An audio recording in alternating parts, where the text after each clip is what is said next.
யோகிராம் சுரத்குமார், ஜெயகுரு ராயா. யோகியுடன் கொஞ்ச தூரம்.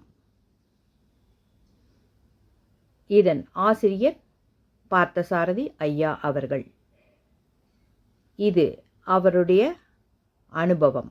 பகவானுடன் அவர் வாழ்ந்து கொண்டிருந்த காலத்தில் அவருக்கு ஏற்பட்ட அனுபவத்தை இந்நூலில் நமக்கு கொடுத்திருக்கிறார். இதையே நாம் ஒவ்வொரு நாளும் பார்த்து கொண்டிருக்கிறோம். இன்று இந்த பயணத்தில் நாம் பார்க்க இருக்கும் அனுபவத்தின் தலைப்பு நம்பு நண்பா நம்பு.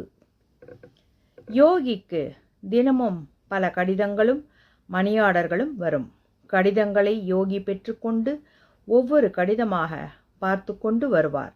அவற்றில் ஓரிரண்டு கடிதங்களை மட்டும் எடுத்துக்கொண்டு மற்றவற்றை தனியே வைத்து விடுவார். எடுத்த கடிதத்தை யோகி படிப்பார். யோகிக்கு ஆங்கிலம், தமிழ், ஹிந்தி என பல மொழிகளில் கடிதங்கள் வருவதுண்டு. சில கடிதங்களை யோகி அங்கிருக்கும் சில குறிப்பிட்ட பக்தர்களிடம் கொடுத்து படிக்கச் சொல்வார். அன்று வந்த கடிதங்களில் ஒரு கடிதத்தை மட்டும் தனியாக எடுத்து என்னிடம் கொடுத்து படிக்கச் சொன்னார். அந்த கடிதத்தை யோகியின் நெடுநாளைய பக்தர் ஒருவர் எழுதியிருந்தார்.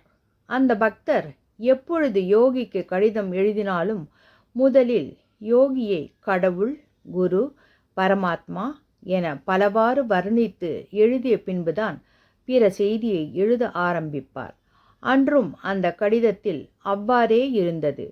பின்னர், சுவாமி, தங்களுக்கு உடம்பு முடியவில்லை என கேள்விப்பட்டேன். தற்போது எப்படி இருக்கிறீர்கள் சுவாமி? தற்சமயம் தாங்கள் நலமாக இருப்பீர்கள் என நம்புகிறேன் என அந்த நண்பர் எழுதியிருந்தார். நான் படித்து முடித்த பின் யோகி அக்கடிதத்தை திரும்ப பெற்றுக்கொண்டார். பின்னர் வெகுநேரம் மௌனமாக இருந்தார். அடுத்தடுத்து புகைத்து கொண்டே இருந்தார். அந்த கடிதத்தை படிக்கும் முன்பு அவர் முகத்தில் இருந்த மலர்ச்சி அப்போது இல்லை. சற்று நேரம் கழித்து யோகி அக்கடிதத்தை விமர்சனம் செய்தார். நீங்கள் எல்லோரும் இந்த பிச்சைக்காரனை கடவுள் என்றும் குரு என்றும் இன்னும் என்னென்னவோ தெய்வத்தின் பெயர் சொல்லி அழைக்கிறீர்கள்.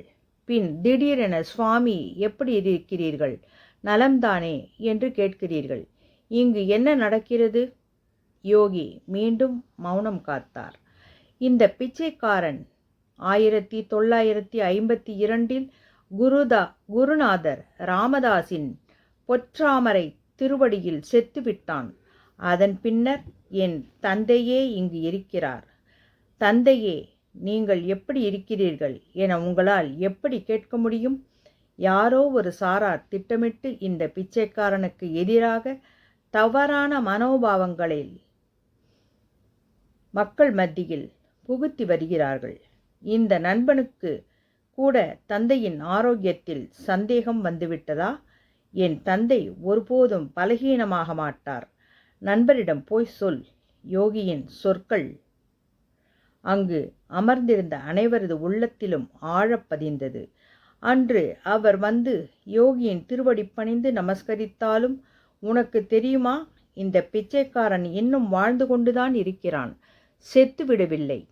போய் எல்லோரிடமும் சொல் என்று மட்டுமே சொல்லிக் கொண்டிருந்தார்.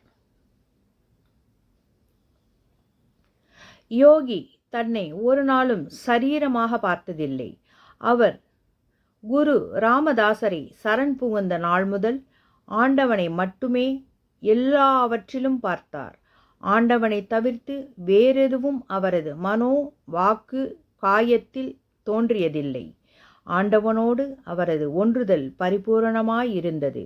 அன்று இரவு யோகி என்னிடம் கூறினார், இந்த பிச்சைக்காரனின் ஏதாவது ஒரு தோற்றத்தை நினைவில் இருத்திக்கொள், அதுவே தியானமாகும். இந்த தியானம் உன்னை என் தந்தையிடத்தில் அழைத்துச் செல்லும். உனக்கு தெரியுமா நண்பா, இந்த பிச்சைக்காரன் எப்பொழுதும் உன்னை ஆசீர்வதித்து கொண்டே இருக்கிறான்.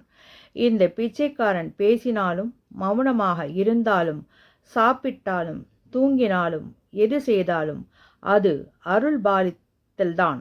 இந்த பிச்சைக்காரனின் சொரூபமே எப்பொழுதும் அனைவருக்கும் அருள் பாலித்து கொண்டே இருக்கிறது. இந்த பிச்சைக்காரனின் நாமமும் ரூபமும் எனது தந்தையின் நாமமும் ரூபமும் ஆகும். எவரெல்லாம் இந்த பிச்சைக்காரனின் நாமத்தையும் ரூபத்தையும் தியானம் செய்கிறார்களோ அவர்கள் அனைவரும் எனது தந்தையை சுலபமாக அடைவார்கள். நம்புவாய் நண்பனே, நம்பு. நாமும் நம்புவோம். யோகிராம் சுரத்குமார், ஜெயகுரு ராயா.